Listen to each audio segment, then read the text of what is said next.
this video, I'm going to show you how to preview your gradebook. Most of the time, instructors are going to go in and they're going to impersonate the student demo. That way they can check all the components of their course to make sure it's set up how they wish. However, Tina has contacted me and she says there's a grade that's not showing up and I noticed other students have it in their gradebook. How can I, as the instructor, see what Tina sees? So we're going to go in and we're going to access that course and we're going to go to grades and then we're going to go to enter grades and we're going to find Tina's name and we're going to select the drop down right beside her name and we're going to select preview. Again, this is just going to show me what Tina sees. That way I can see, is there a grade that's missing that she said? So here I can see that this one here is not showing for her, but she is exempt from taking this course grade.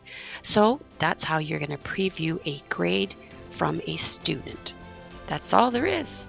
Thanks for watching.